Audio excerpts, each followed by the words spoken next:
Oi, pessoal, boa noite. Ao som de Tears for Fears, uma música meio brega deles, mas vamos lá. Como é que vocês estão, gente? Boa noite pra vocês. Oi, Rodrigo. Boa noite, obrigada pela presença. Hoje que é dia 26 de abril, mês de abril já praticamente acabou, né, gente? Esse ano fez assim, né? Se 2021 já parece que é um ano que não tá sendo muito bem contado aqui pra nós, imagina esse ano, né? Que tá muito, muito, muito rápido mesmo. Quero agradecer a presença de vocês. Hoje foi um dia muito bom, de muito trabalho. Fiz uma visita surpresa no Hospital da Samambaia. Visitei uma escola na Samambaia também. E uma escola que a gente vai apoiar com emenda, se Deus quiser. Eu tô muito feliz de perceber a gestão de diversas escolas públicas aqui no DF. Eu quero deixar isso registrado. Tem equipes aqui que estão gerindo as escolas públicas com muito amor, com muito carinho. Hoje eu tava tendo uma conversa com a vice-diretora da escola que eu fui e ela começou a chorar, assim, super emocionada, falando sobre o trabalho, falando sobre o alcance do trabalho que a escola tá tendo na vida dessas crianças. Então, assim, eu como servidora pública, eu me encanto muito e me dá muito orgulho ver servidores que se entregam assim com tanto carinho, fazendo muito além do que deveriam estar fazendo, sabe? Pessoas que trabalham no final de semana, pessoas que estabelecem metas altas, pessoas que pensam mesmo em servir, sabe? Ai, o Marcelino tá aqui fazendo uma... Você trouxe a treta do dia já, sabia? Vamos colocar a treta do dia, então? Só que essa música não combina com treta do dia, né? Depois eu falo sobre a treta do dia. Primeiro eu quero só comentar com vocês uma coisa, gente. O brasileiro é muito surpreendente mesmo. Eu fiz uma publicação ontem de um salto que eu dei. Eu saltei de uma lancha pro lago. Eu nunca tive nenhuma publicação com mais engajamento igual esse salto. Quase 500 pessoas fizeram comentários, várias pessoas compartilharam. Foi um salto horroroso, né? Muito feio, eu não tenho habilidade nenhuma. Mas foi a publicação com maior engajamento. O que mostra que na realidade o povo quer ver o quê? Besteira. É por isso que Big Brother faz sucesso até hoje, né? É um programa terrível, na minha opinião, né? E o povo assiste, o povo compartilha uma besteira como essa. E é isso, um salto estúpido que eu fiz, né? Todo mundo ali achando o máximo e tal. Nossa, gente. Eu ralo tanto. Eu estudo tanto. Eu e a minha equipe, a gente fica lá na tentativa de fazer um conteúdo de qualidade. Analisa várias questões. E aí dá lá 3 curtidas, 7, 13, 22, 30. Quando dá 30 comentários, a gente fica super feliz. Um conteúdo que deu super trabalho pra gente pensar. Agora, se é uma besteira, a galera assiste, a galera compartilha, a galera se empolga. Gente do céu. É triste? É triste. Eu entendo que as pessoas queiram, todos nós queiramos, né? De vez em quando ter conteúdos mais leves também, até pra gente abstrair o peso da nossa vida. Mas me surpreende muito, sabe? Um conteúdo que não tem relevância nenhuma chamar tanta atenção assim. Eu fico muito de cara, né? Vamos passar pra próxima música? Out of my hand. De quem que é essa música? Somebody somewhere is trying to... De onde que é essa música, galera? De que banda que é? Work Gone Crazy, Woman in Chains. É de Tears for Fears, que Tears for Fears é a banda que eu mais gosto, sério. O meu gosto musical, é isso mesmo, o Mauro acertou. O meu gosto musical ficou lá nos anos 80. Eu sou de 85 e a minha vida musical ficou lá, entendeu? Chega, Alexa, próxima, por favor. Vamos ver qual que vai ser a próxima que a Alexa vai colocar do Tears for Fears. Essa é muito legal, eu adoro. Vamos começar aqui as notícias, galera? Começando pelo Bloco Brasil. Bloco Brasil, notícia aqui do G1globo.com, né? O ministro da Saúde, Marcelo Queiroga, admitiu nesta segunda-feira que há uma dificuldade no fornecimento da segunda dose da vacina. Olha, no dia 21 de março foi feita uma decisão pelo Ministério da Saúde, né? O Ministério da Saúde disse o seguinte: olha, eu não vou guardar as doses que eu tenho hoje para garantir a segunda dose. Eu vou começar a usar a minha segunda dose já de imediato para ir dando a primeira dose para outras pessoas. Ok. Não foi essa a decisão aqui da Secretaria de Saúde do Distrito Federal, né? E aí, resultado, chegou o momento de aplicar a segunda dose, do governo federal dar a segunda dose, e aí ele tá sem essa dose agora. Nas últimas semanas, municípios de Alagoas, Pernambuco, Rio Grande do Norte, São Paulo, Amapá, Paraíba limitaram ou suspenderam a imunização por falta de doses para a segunda aplicação. Na Paraíba, a Justiça chegou a determinar a aplicação da segunda dose após a ação do Ministério Público. E aí a gente vê a ação do Ministério Público, a Justiça entrando à torta e à direito, né? Gente, que loucura! A nossa república tá muito louca. Você tem, assim, o poder executivo, mas ele não executa mais, entendeu? Vai, Ministério Público entra com a ação, Defensoria Pública entra com a ação, um juiz decide uma coisa, outro juiz reforma a decisão do juiz. Caramba, uma zona total e completa, né? Isso traz uma super insegurança jurídica, uma dificuldade de previsibilidade das ações do governo e, consequentemente, adivinha só? Se você não confia em alguém, você vai estabelecer um negócio com essa pessoa que você não confia? Claro que não, né? Então o Brasil tá perdendo investimento, tá tendo fuga de capital já do Brasil, né? Inclusive hoje esse é um dos assuntos que a gente vai comentar aqui. Eu ainda não tomei nenhuma dose. Alguém já tomou alguma coisa aí? Já conseguiu chegar na segunda? Me fala aí. Ainda no Bloco Brasil, vocês estão vendo aí, gente, que desde o início do mandato, o vice-presidente, nosso vice-presidente da República, Hamilton Mourão, tem alguns atritos ali com o presidente Bolsonaro, né? O presidente Bolsonaro fala uma coisa, aí o vice-presidente dá uma desconversada, não de uma forma muito frontal, mas fica nítido que existe um descompasso ali entre esses dois, né? O Walter tá aqui, manda uns abraços pros incansáveis da Estrutural. Abraço pra vocês, incansáveis da Estrutural. Inclusive, mamãe esteve na Estrutural sábado de manhã, só que eu fui tão rapidinho, eu fui só apresentar um projeto social lá para os apoiadores, eu nem fiz stories, nem nada. Então o presidente Mourão, o vice-presidente, diz que o presidente Bolsonaro provavelmente vai buscar uma outra pessoa para ser vice na chapa de 2022, né? Vou dizer minha opinião para vocês aqui nesse momento. O presidente Bolsonaro, ele exige tanto patriotismo, assim, das pessoas, né? Eu acho que se ele fosse um verdadeiro patriota, ele mesmo abriria mão de disputar a eleição no ano que vem. Porque eu acho que, com toda essa construção política que foi feita para o ex-presidente Lula concorrer à eleição, e é óbvio, né?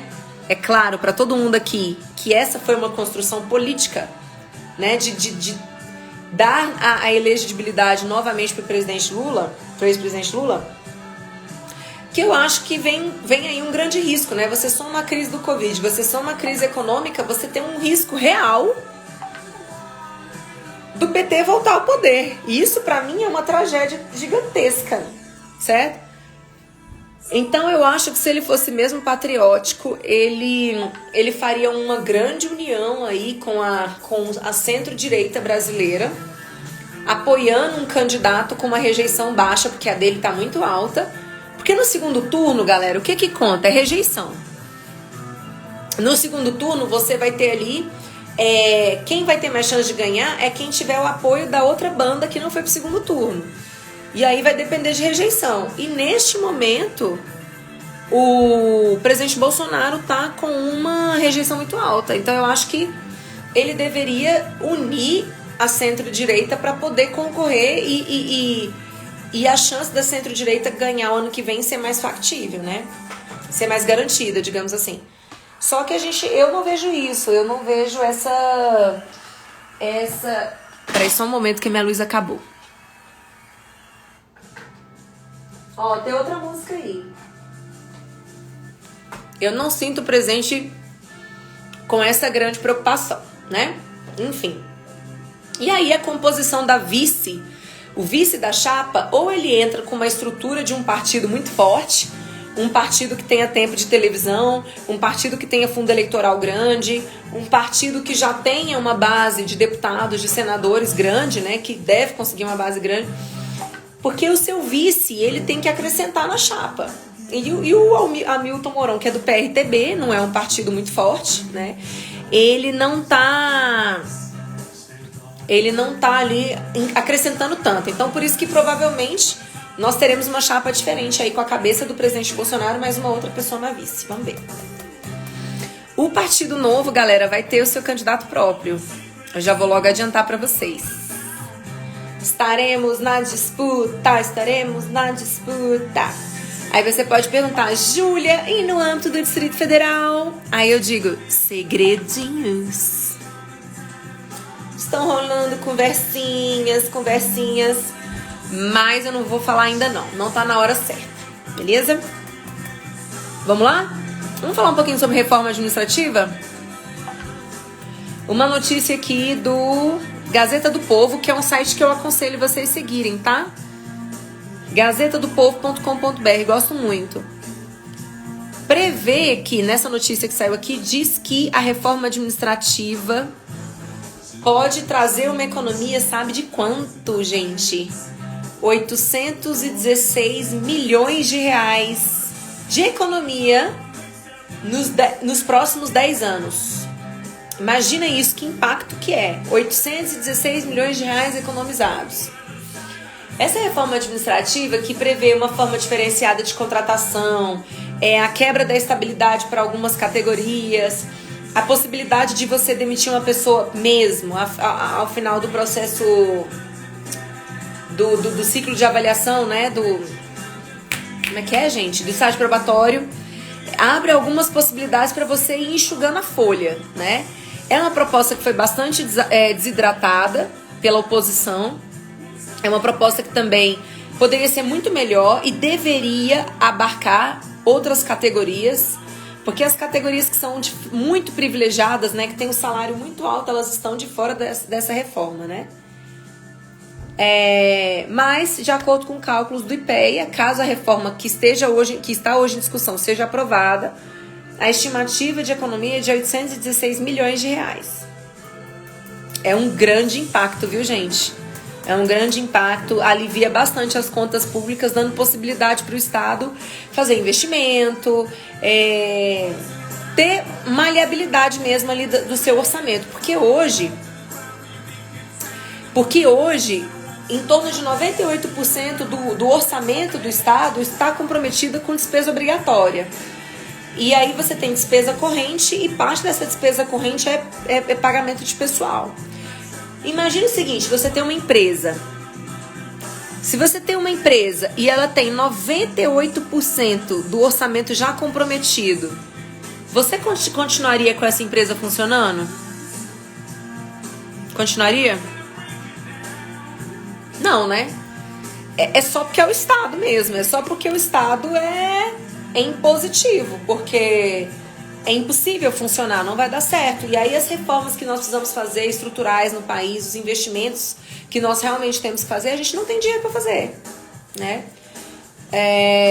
Então a gente precisa sim fazer alguma coisa. Deveria ser mais abrangente, mas não foi. Foi negociado isso, né? Mas essa é a expectativa do IPEA. Próxima notícia. Notícia do Poder 360. Partido da Mulher Brasileira muda de nome. Bolsonaro cogita se filiar. Vamos lá, vamos lembrar que o presidente Bolsonaro está sem partido já tem tempo, desde 2019, na realidade. Ele saiu do PSL em novembro de 2019 e desde então ele está sem partido. Inclusive o PSL fez assim, né? Implodiu, porque foi um partido que teve um crescimento exponencial por causa da entrada do presidente Bolsonaro, por causa da eleição dele, mas nunca tinha sido um partido com grande expressão, né? Inclusive do PSL foi que surgiu o Movimento Livres, né? Você teve uma grande quantidade de pessoas que se declaram liberais e que saíram do PSL quando o Bolsonaro entrou no PSL. Depois, se você quiser conhecer um pouco mais dessa história, assista o canal Livres, Livres, né? Eu sou do grupo Livres também. Então, se você tiver curiosidade de entender como é que foi aí a escolha do presidente Bolsonaro para ir para o PSL, lá tem um programa específico sobre isso. Pois bem, agora a negociação é para que Bolsonaro entre no Partido da Mulher Brasileira. Só que ficaria muito feio o presidente Bolsonaro entrar num partido chamado Partido da Mulher Brasileira, né? É um partido sem expressão, não elegeu nenhum deputado federal, nenhum senador. Na eleição passada, do ano passado, elegeu 46 vereadores e uma prefeita, né? Na eleição de 2020. E claro que nesse momento, né, para um partido sem expressão, sem força, ter a chegada aí do presidente da República dentro dele vai trazer uma super força para ele, né? Então é interessante, pro partido é interessante. Agora, eu acho que mostra um pouco, né, que na realidade não existe ali um alinhamento ideológico do presidente Bolsonaro com nenhum outro partido. Ele está entrando por uma questão mesmo de ocasião para acomodar os interesses eleitorais dele. É isso. Notícia agora, mais uma notícia lamentável, né? Notícia da cnnbrasil.com. Adivinha, gente, funcionários da Caixa anunciam greve em todo o país a partir dessa terça-feira. Você vê o país em frangalhos, a economia destruída, muita gente desempregada. E qual é a opção do Sindicato dos Bancários? Confirmar uma greve dos funcionários da Caixa Econômica nessa terça-feira agora em todo o Brasil. A paralisação que vai ser de 24 horas e vai abranger todas as operações das agências, todas. Então, assim, o idoso que precisa ir lá retirar sua aposentadoria, a pessoa que está sendo atendida pelo auxílio Covid, não vai ter a Caixa funcionando amanhã. E tudo isso por quê? Porque o sindicato se opõe ao processo de privatização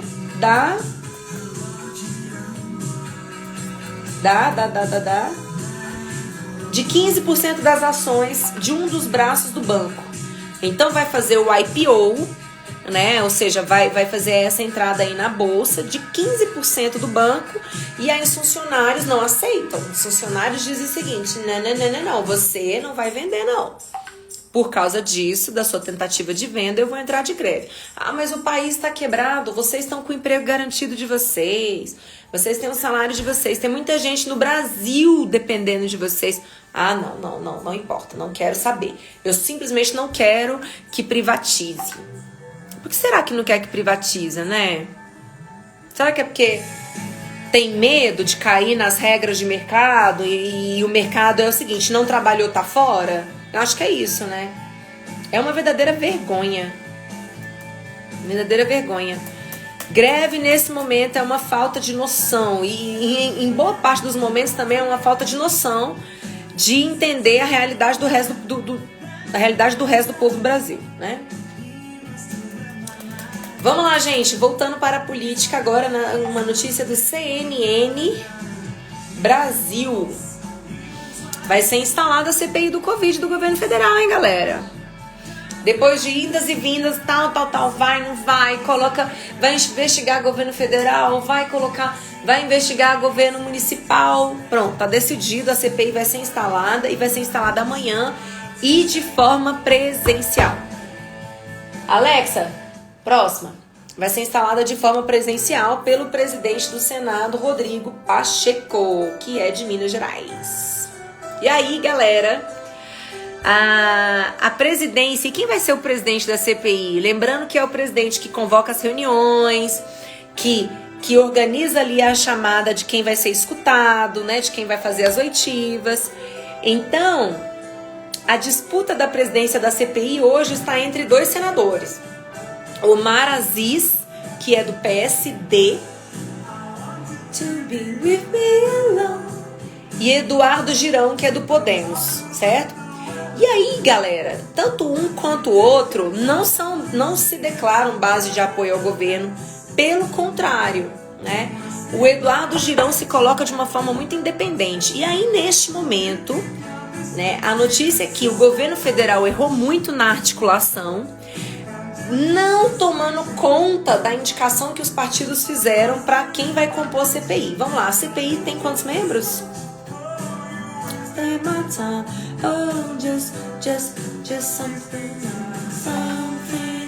Dos 11 políticos integrantes, é isso, 11, é um time de futebol. Então a gente vai ter um time de futebol tocando ali a CPI. O governo não se atentou, a articulação do governo não se atentou para as indicações que o MDB e o PSD fizeram, certo? E aí houve a indicação de políticos que não são alinhados com o presidente Bolsonaro. Ou seja, o governo que não articula bem, come mosca, paga um preço muito alto, né? Então CPI, você sabe como é que começa, mas você não sabe como é que termina. E se você coloca pessoas que não são ali debaixo da asa, né, do presidente, muita coisa pode acontecer e o presidente perdeu o controle, né? E aí agora houve muitas críticas nesse sentido e a presidência está sendo disputada. E aí, galera, por falar em relatoria, vamos deixar para depois, né, para a treta do dia, mas a treta do dia é interessante. E é isso, amanhã vai ser decidida a presidência, quem vai escolher? Os 11 senadores que são membros, já foram designados membros da CPI.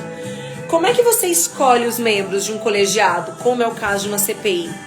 Você calcula a quantidade de vagas que os partidos fazem jus, né?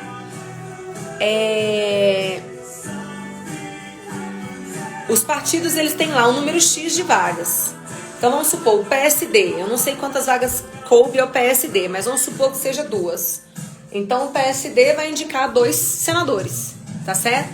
E aí entra o papel do governo nessa questão da articulação política de fazer gestões junto à liderança do partido para que o indicado não seja uma pessoa fora de controle, né? Para que, enfim, para que assim, o governo não se prejudique, né? Então, e o governo comeu mosca, né? Mais uma vez, na realidade não é a primeira vez que o governo não consegue articular. E aí tem derrotas tanto na Câmara como no Senado. E aí vocês sabem que o preço é muito alto, né? Notícia agora do Metrópolis. A PT pede ao TCU que suspenda processo de privatização da Eletrobras. Aí, mais um momento atraso. Tem forças contrárias ao desenvolvimento no país. Há muitos partidos, há muitos grupos que não querem ver as coisas mudarem. Não depende se as coisas estão lixo ou se não estão. Simplesmente não querem ver as coisas mudarem. E esse é o caso, né, das ações do Partido dos Trabalhadores. Eles não querem saber o que é bom para o país. Eles simplesmente querem manter ali os rincões de poder deles e eles querem atravancar o desenvolvimento do país. E aí agora, o Partido dos Trabalhadores entrou com uma representação no Tribunal de Contas da União pedindo para que o TCU suspenda o processo de privatização da Eletrobras. Isso porque, segundo o PT, esse processo não pode ser feito sem que passe pela Câmara dos Deputados e pelo Senado Federal. Porque esse processo de privatização está sendo lançado por uma medida provisória.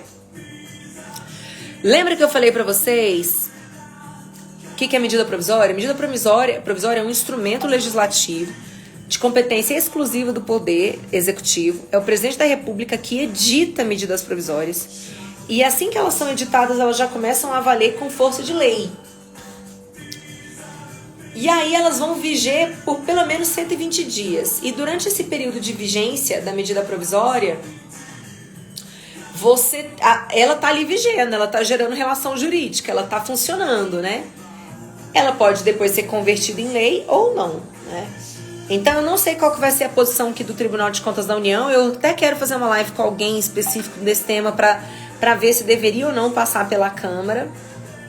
Porque se for uma subsidiária da empresa, o Supremo Tribunal Federal já disse que subsidiária você não precisa ter autorização do Legislativo para privatizar. Desde que no ato constitutivo da empresa mãe já haja a previsão de privatizar os filhos, né? Então vamos ver. Vou fazer uma live específica sobre esse tema, né? Mas o fato é que é isso, é o atraso do país, claro e evidente aqui em mais uma ação do PT. Próxima notícia, já entrando no bloco aqui do Distrito Federal. Outra notícia também, meu Deus do céu. Rodoviários de empresas de ônibus do Distrito Federal param nessa sexta-feira. Isso porque, qual é o pedido deles? Ter acesso às vacinas. Mas vamos lá, galera. Tá tendo vacina? Não tá tendo vacina, galera. Tá faltando matéria-prima para produção de vacina. Então, esse tipo de pedido, esse tipo de pressão agora é absurda, porque você não tem a vacina. Então você fala assim, olha, eu não trabalho enquanto não tiver vacina. Pô, mas a gente ainda não tem. Então você vai prejudicar a vida de todo mundo que depende de transporte público coletivo. Caramba, é um cúmulo. Isso por quê? Mais um monopólio que está na mão do Estado. Não é a empresa do Estado que está ali provendo o serviço público de transporte, mas é uma empresa que tem o seu monopólio garantido pela licitação estatal. É isso. Por isso que tem que ser livre, tem que ser um mercado livre, tem que ser um mercado aberto para que as empresas possam concorrer, entendeu? Porque enquanto você garantir monopólio, você vai ter esse tipo de situação absurda acontecendo. Simples assim, né? Enfim, mais uma paralisação que vai acontecer nessa sexta-feira, dia 30, que é uma verdadeira vergonha, né? Eu vou falar sobre isso amanhã na Câmara Legislativa. Gente, dia de sessão da Câmara é terça-feira, terça e quarta-feira. E eu super peço para que vocês acompanhem os trabalhos da Câmara Legislativa, assistam às sessões, para vocês verem como cada parlamentar vota, para vocês verem quem é quem, né? É muito enriquecedor. Eu adoro que as pessoas assistam, porque eu acho que ali é um momento que eu tenho de mostrar o afinco com o qual eu trabalho, a seriedade, a transparência também. Então, quanto mais pessoas acompanhando, melhor, né? Voltando aqui para o caso de Brasília, notícia do Jornal de Brasília, o chefe da Casa Civil, Gustavo Rocha, disse que foi um grande erro ter utilizado a segunda dose, a segunda dosagem, né, para vacinar as pessoas pela primeira vez. Eu já comentei esse assunto, não vou voltar nesse assunto não. Mas aqui no DF foi diferente. E o chefe da Casa Civil voltou a defender a abertura do comércio, que é o meu pedido desde sempre, né, justificando que o índice de transmissão do Covid está em 0,83%. E que, além disso, também houve uma diminuição no número de contaminados, de pessoas com idades entre 75 e 79 anos. E ele atribui essa diminuição à vacinação dessas pessoas, né? Amanhã eu vou fazer um pronunciamento pedindo para que o toque de recolher seja no mínimo até meia-noite. Porque e permita bares e restaurantes funcionarem até as 22 horas. Dê aí mais 1 hora de funcionamento, né? Para que a gente já possibilite esses empreendimentos terem mais 1 hora de faturamento, que faz muita diferença para eles, né? Porque quando você coloca que um bar e um restaurante só vai poder funcionar até as 21 horas, muita gente deixa de ir para o bar e ir para um restaurante porque acabou de sair do trabalho e não vai para um bar e para um restaurante para sair às 9, né? Então, se você coloca pelo menos até as 22, você já ganha mais 1 hora aí, e isso movimenta novas contratações, isso movimenta, traz um pouco de alívio para a nossa economia, né? Vamos falar aqui dos nossos hospitais de campanha, gente? Vamos lá? Notícia aqui do G1.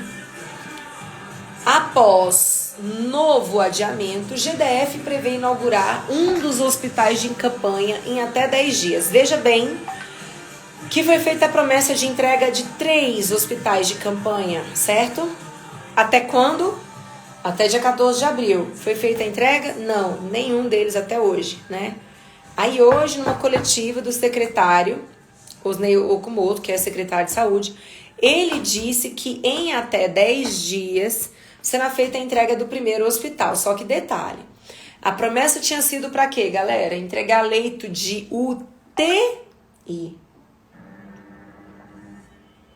Mas o que vai ser entregue?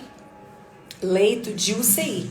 Duas promessas descumpridas. Primeira era para ser leito de UTI, agora vai ser leito de UCI. Segunda, prazo para entrega. Agora já, além de ter passado do dia 14 de abril, que a promessa era essa, ainda vai demorar pelo menos 10 dias para ser entregue, né? Então, assim, capacidade de logística da Secretaria de Saúde é realmente péssima aqui no DF, né? Of love, seeds of love, sowing the seeds, sowing. Qual é a tradução dessa música? Seeds of love, sowing the seeds. O que é seed? Seed é semente. O que é sowing? Semeando. Semeando seeds of love. Então vamos semear sementes de amor. Aqui o Frank. Júlia, você já viu o clipe dessa música? É bem louco. Já viu. É bem louco mesmo. Mas a mensagem é bem legal, né? Vamos semear sementes de amor. Gente, nenhum ditado é mais certo do que você planta o que você colhe. Não. Você colhe o que você planta. Então, se você plantar semente de amor, você vai colher plantinhas de amor. Eu super acredito nisso, gente. Por isso que eu acho que a gente tem que trabalhar com muito afinco e com muita seriedade, porque a gente não sabe o dia de amanhã. Hoje eu tô aqui conversando com vocês super bem, amanhã eu posso estar morta. Né? É assim que a gente tem que se comportar, vivendo cada dia com a máxima intensidade, com a máxima responsabilidade, com o máximo amor, com o máximo carinho, porque a gente não sabe o dia de amanhã. E eu adoro essa música. Quem tá tocando, gente, é Tears for Fears. Adoro. Vamos falar um pouquinho mais de economia aqui? Notícias do O Globo. Estrangeiros tiram 2,1 bilhões de dólares do país em março. Feel the pain. Talk about it.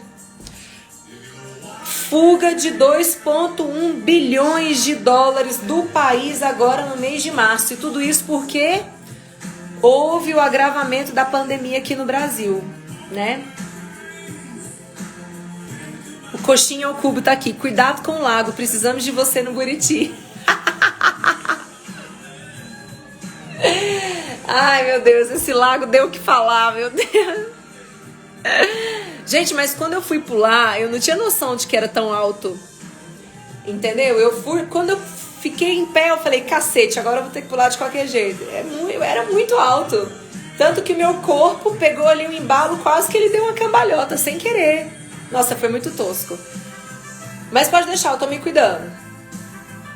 Tô malhando todo dia, tô me alimentando bem, graças a Deus. Eu espero que vocês também estejam nessa onda, viu, galera?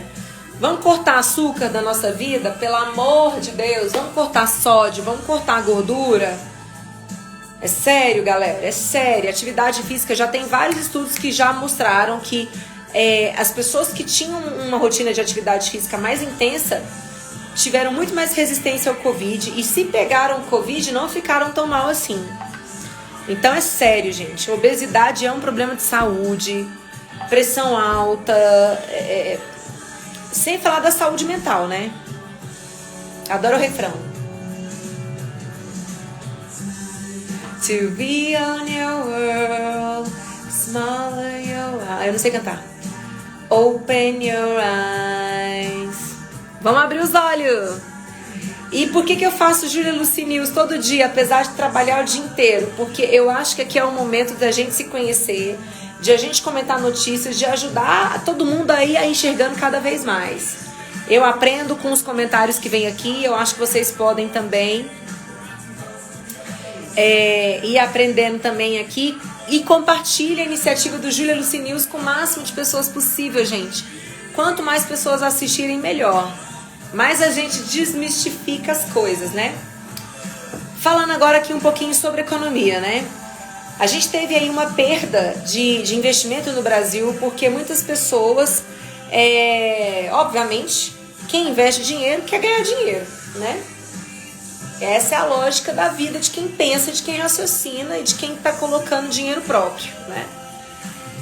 Então, assim, os investidores estrangeiros retiraram 2,1 bilhões de dólares do mercado de ações e de títulos públicos em março, segundo dados divulgados na segunda-feira pelo Banco Central. Foi o primeiro mês com saída desse tipo de aporte do país após 9 meses de resultados positivos. Então vamos lá. Se a gente pega os meses passados, os 9 outros meses passados, na realidade a gente viu um aporte de dinheiro aqui na economia brasileira. Em março foi diferente, a gente perdeu dinheiro no mercado de ações. Se a gente fizer um balanço, né, entre entrada e saída, a gente ainda está no saldo positivo. Mas se a gente não conseguir reverter essa tendência da economia brasileira de falta de recuperação, a gente vai perder ainda mais dinheiro. E isso é péssimo para as nossas empresas que estão listadas na Bolsa de Valores, que são as empresas que puxam, né, a economia brasileira. Diferentemente do chamado investimento direto no país, de longo prazo, as movimentações no mercado de ações e títulos é mais volátil, ou seja, ela é mais passageira, ela é mais rápida e varia muito de acordo com as incertezas de cada período. Então, se você tem muita intervenção... a questão da insegurança jurídica é uma grande droga aqui no Brasil. Porque quando você dá sinais errados pro mundo, você tem mais pessoas optando por investir em outros países e cair fora do Brasil, né? Ó a mágica do filtro.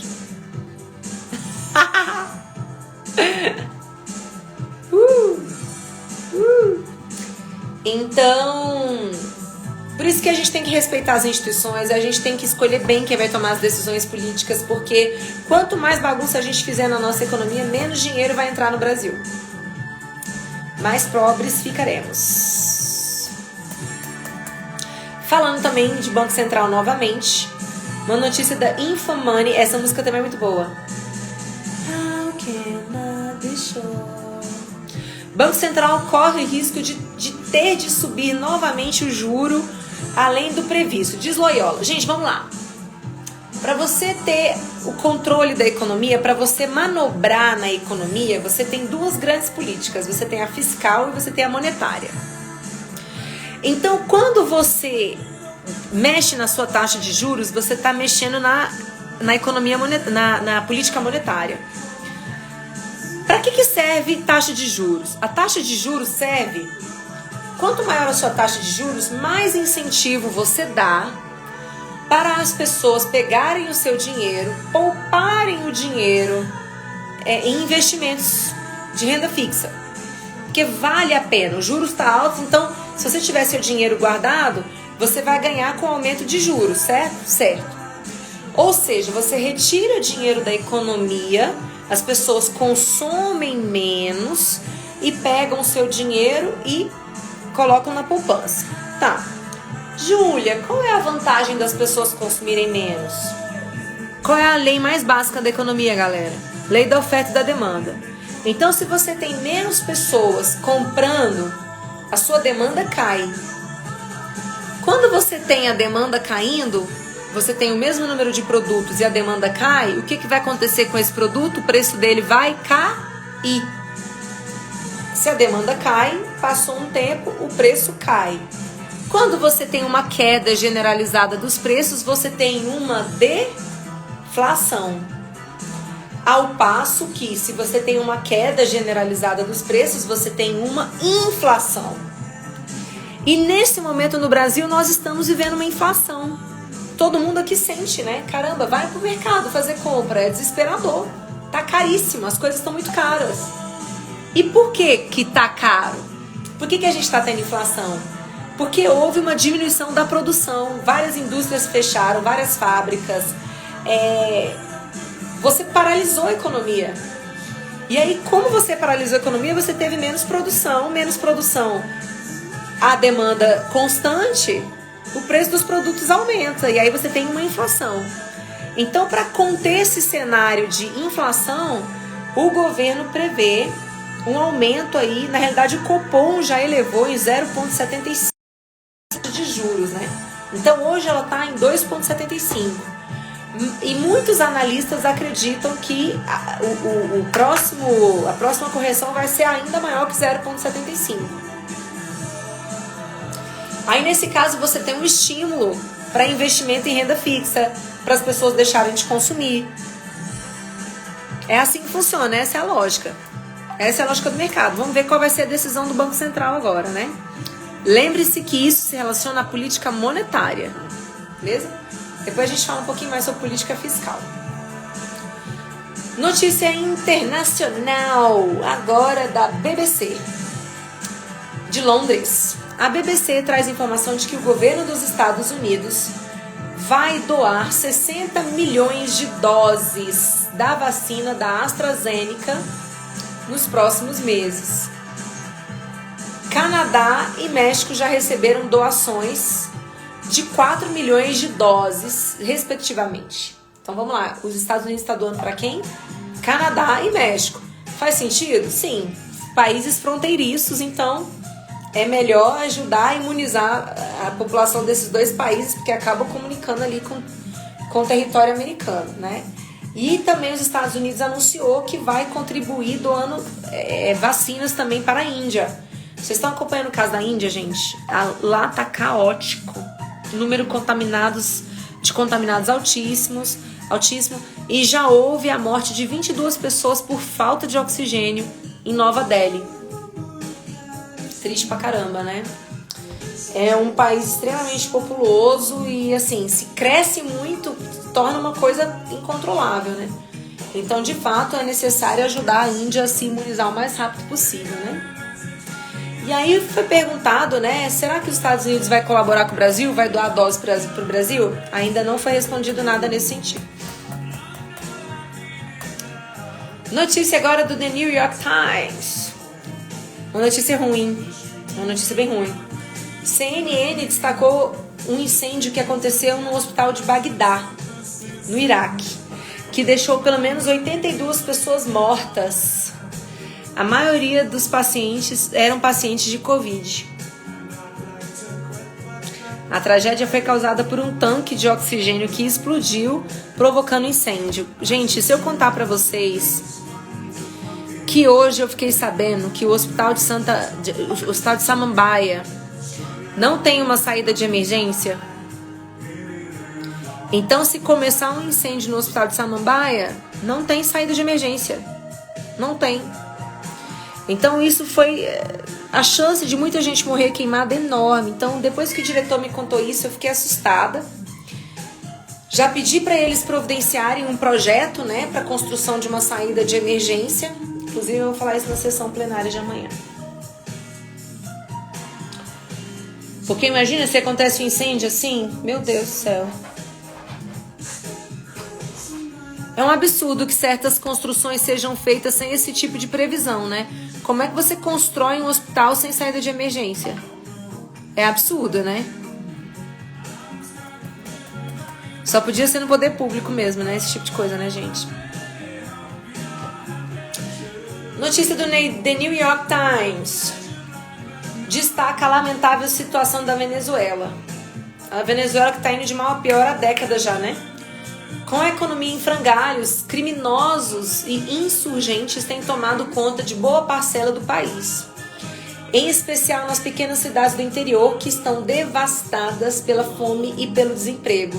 Gente, quando você tem uma situação caótica, onde a economia acabou, o Estado não vai substituir a economia, não adianta. Porque o Estado não consegue dar emprego para todo mundo. Então, ou você tem uma economia que funciona para que as pessoas possam trabalhar, possam ter sua renda, ou o caminho é isso, é Venezuela, né? A criação de um Estado paralelo. Então, assim, o Estado ele já não manda mais nos municípios. Quem manda, geralmente, é o tráfico, né? São as milícias que se mantêm a partir do tráfico. E aí decidem quem vai morrer, quem vai sobreviver, quem vai comer, quem não vai comer, né? Então, a gente tem que tomar muito cuidado com as nossas escolhas políticas para a gente não caminhar por um caminho da Venezuela, porque é praticamente um caminho sem volta. A Venezuela demorou algumas décadas já, alguns anos para chegar onde chegou. Agora a recuperação dela só vai acontecer com uma mudança brusca de comando político e mesmo assim vai demorar muitos e muitos anos, décadas para ela se reconstruir. E é por isso que nós temos tantos imigrantes venezuelanos, né? O Brasil recebe muitas dessas pessoas, a gente acolhe da melhor maneira possível, o brasileiro é muito receptivo, mas é triste que as pessoas precisem abandonar o seu país para sobreviverem, né? Uma outra notícia também ruim, gente, eu falei sobre isso aqui na semana passada, sobre o caso de um submarino que foi perdido no mar da Indonésia, né? Eram 53 tripulantes, né? E infelizmente o submarino foi encontrado depois de ter implodido em pelo menos 3 partes. Obviamente nenhum tripulante sobreviveu. Já é o terceiro acidente com submarino causado nos últimos anos. Galera, pensa bem se vale a pena ir pro submarino, né? Eu lamento muito e me solidarizo com a perda aí dessas famílias, tá? Galera, treta do dia? Partiu treta do dia, eu confesso pra vocês que eu tô morrendo de dor de cabeça.